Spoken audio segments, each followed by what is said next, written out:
With everything happening in the US right now, it's more important than ever to be careful how and where we spend our money. Not only have both of my main jobs been heavily impacted by this bad economy, I also just don't feel comfortable contributing to systems that actively harm people. And being deliberate about how we spend our money is actually an extremely effective form of peaceful protest. We've seen it work multiple times this past year. I've naturally been cutting back on buying things the past couple years out of pure necessity, but this year I'm going to be even more intentional by doing an official no-buy year. A no-buy year is a popular challenge to stop buying non-essential items for an entire year, focusing instead on necessities like groceries and bills with the intention of curbing overconsumption. I personally don't think I'm an overconsumer. I've never been a shopping addict or anything like that, but I'm also not a minimalist. I'm just a millennial headed into the 4th recession in my lifetime, trying to keep a roof over my head and feed my children. So here's everything I'm not buying in 2026. Okay, first of all, in general, I'm not buying anything without first asking my neighbors or my friends if they have it, particularly if it's something that I know that I would only need to use once or twice. For example, my car battery recently died because the doors were frozen shut and I tried to open them and the light stayed on and I didn't know. So I needed to jump my car battery, and instead of ordering or going to buy jumper cables, or I just texted everyone I know, almost immediately had someone bring me a portable jumper cable kit. And so now I can borrow that because it's clearly not something that they need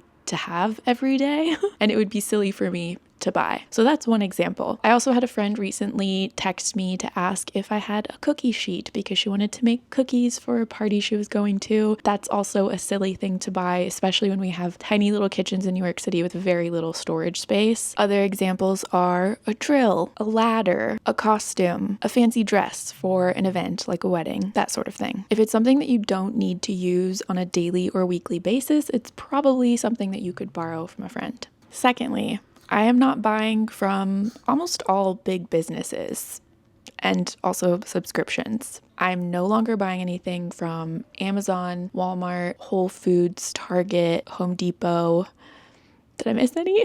I don't feel comfortable giving any of these businesses my money. I've also canceled all streaming services. They're unnecessary and a waste of my time and attention. I could be doing so many other things. So no Spotify, no Disney, Netflix, ChatGPT, AI of any kind, okay? I've also deleted TikTok and Facebook. I plan on spending less time online in general and more time out in my community and reading physical books. I used to read a lot and I haven't been reading the past year just because it felt really impossible to focus when, things are kind of crazy. But I know that this will be good for me. I know it will straight up improve my quality of life and my brain. Speaking of books, I'm also going to try to not buy any books this year. I already own plenty of books that I haven't read yet. There are some specific topics that I do really want to learn about that I don't have, but for that, I will finally be getting a New York library card.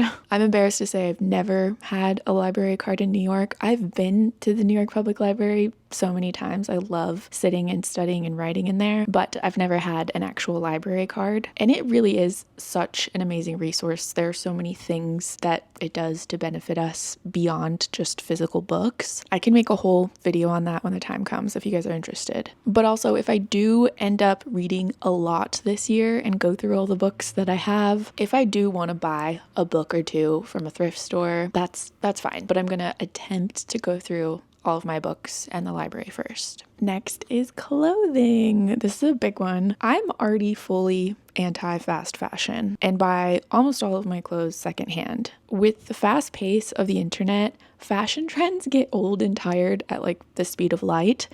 I find most trends to be just boring within a couple weeks, and that's kind of crazy. A couple years ago, I fell victim to multiple shoe trends, bulky boots, and ballet flats. They are genuinely both awful for opposite reasons. Ballet flats, especially like a cheap ballet flat, it just feels like being barefoot in New York, which is disgusting. And the big chunky like platform boots, they are so incredibly heavy that it feels like you have bricks on your feet. I just want to feel like at any time I could run away from a murderer or an emergency if I really needed to. So yeah, no trends this year, just practical necessary shit.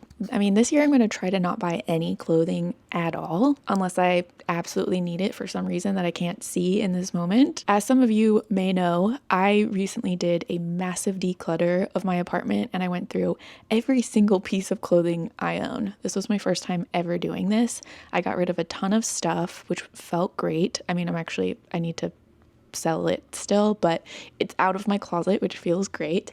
And it also just reminded me how much I have that I forgot about because it was just like all so tucked away. So I feel like I don't need anything. But if there is something I need, I will strictly only be buying from thrift stores. Another really cool option for clothing that I'd really like to try this year are clothing swaps. One of my good friends does this a lot where she lives in Colorado, but it's basically just like a little party that you host where everyone brings clothes that they no longer want, and then they go through the piles and find things that are new to them that they like and will definitely wear. Also, as a New Yorker, I always have my eyes peeled for free stuff on the street. I've gotten a lot of good free stuff on the street, including a crazy fur coat,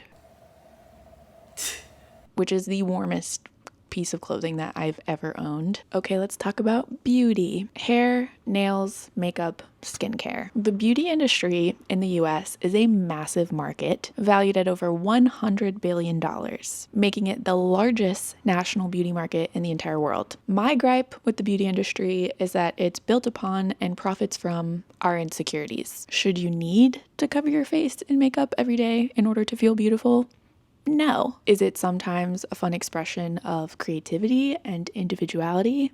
Yeah. So I think it's fine in moderation, but the beauty industry is a massive point of overconsumption, and makeup is incredibly expensive. The two things that I personally use on a regular basis and will continue to buy this year if I run out are mascara and lip stain glosses. They do make me feel good about myself and they don't break the bank, but that is literally all I'm allowing myself to buy when it comes to makeup. Okay, and for hair, I love talking about this. It took me so many years to figure out what to do with my hair. I grew up hating it and straightening it every day for most of my life. And then I found the curly girl method.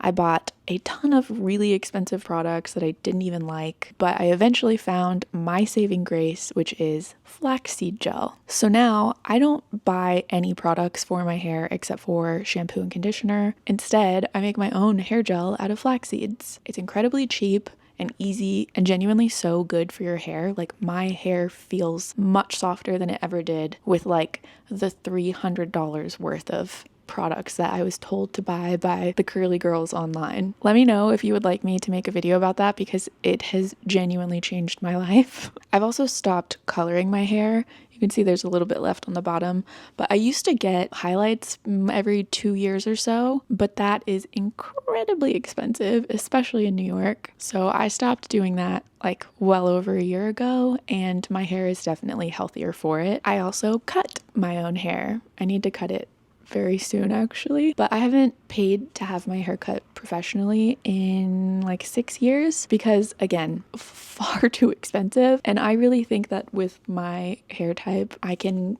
not be perfect, and it really doesn't matter. No one can tell. All right, and for nails, I'm clearly not a big nail person. I've never been one to frequent a nail salon, but I do love a cunty nail every now and then. One of my best discoveries of this past year was Etsy press-on nails. They're better than anything you'll find in a drugstore. You can order like the specific size for your nails. They're way more affordable than going to a salon. They're reusable and they look really good. I got so many compliments on my little press-on nails, and genuinely nobody could believe that I hadn't gone to a salon. So I may buy another set of press-ons for fun and joy, but I also work on sailboats throughout the summer, and I'm so rough with my hands in that environment that I genuinely can't even keep nail polish on them. So maybe not, who knows. Oh, and skincare. I just can't afford it.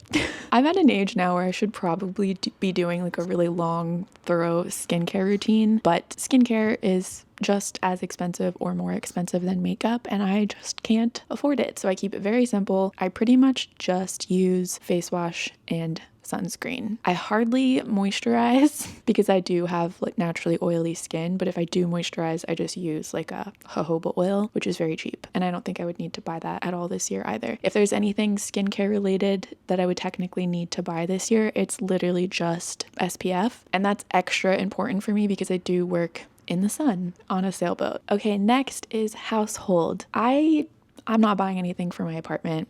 I don't think I need to. I'm pretty sure I already have everything I need in that department. I actually spent the last 2 years very slowly redecorating my entire apartment. I did record all of it, but there are a couple of things that I have left to do, and I actually already have all of the supplies for those projects. I bought them like a year ago and then just put off doing them because life just felt very unstable and crazy, but I would love to do those last couple projects and finish making those videos. So watch out for those coming soon, probably within the next month or so. So yeah, I feel like my apartment is pretty set. And the only things that I buy on a regular basis for my apartment are dish soap, hand soap, cleaning spray. I don't even buy paper towels. I haven't bought paper towels for most of my adult life. I just use rags. I use rags to wipe everything down, to mop my floors. If there's anything really disgusting that I don't want to get on a rag, like cat poop or something, then I'll use toilet paper. Oh, I also buy toilet paper. Yeah, I keep my household supplies very minimal. I'm pretty minimalistic when it comes to that. Okay, next is alcohol. I don't want to spend a single penny on alcohol this year. I was alcohol free for almost 8 months last year and then started drinking again at work events for my new job, which was very fun and I think helped me bond with my coworkers really quickly, but I'm ready to go back to not drinking again. I've already been doing dry January and I plan on making it last as long as possible, not only because it's a very unnecessary expense, but it's bad for me. It's bad for my brain. It's bad for my body. It's bad for my productivity. A huge waste of money. All right, and lastly, we have food. I'm going to try to not eat out as much as possible this year, and I have to say as much as possible because if I'm working in Manhattan for very long hours and I forget to bring my lunch, which happened so many times last year, I have to find something to eat. And there are a lot of very affordable options. My main goal is basically just to not buy anything from Whole Foods or DoorDash because I feel like it's easy to get into the habit of those things. And those are two places that I just don't want to spend any money with. I will be buying all of my groceries from Trader Joe's. If I do need to eat out, there are so many incredible local businesses in New York City that I will feel really good supporting. All right, I think that's everything. I could go on forever listing out all of the little things that I'm obviously not buying this year, like new technology and stuff like that. But it's just easier to say that I will basically only be buying food, mostly from grocery stores, and paying for my bills. And then maybe the occasional thrifted item if the need arises. The main goal with this challenge is basically just to lean on community more, to host more gatherings at my place, do more free activities around the city, which there are a lot, do a lot more reading. I really want to get back into reading this year. Hopefully save some money. That would be cool. And to stop supporting as many evil corporations as possible. I've never done this before, so I'm not sure what other people do, like if I'm supposed to track my spending or not. Maybe I'll just document if I do happen to buy anything that is new or unexpected, and then maybe I'll do an update like halfway through the year or at the end of the year to let you all know how it went. All right, thank you guys so much for watching. Let me know if you're doing a no buy year or low buy year. Do me a favor and make sure you're subscribed, and I will see you all very soon.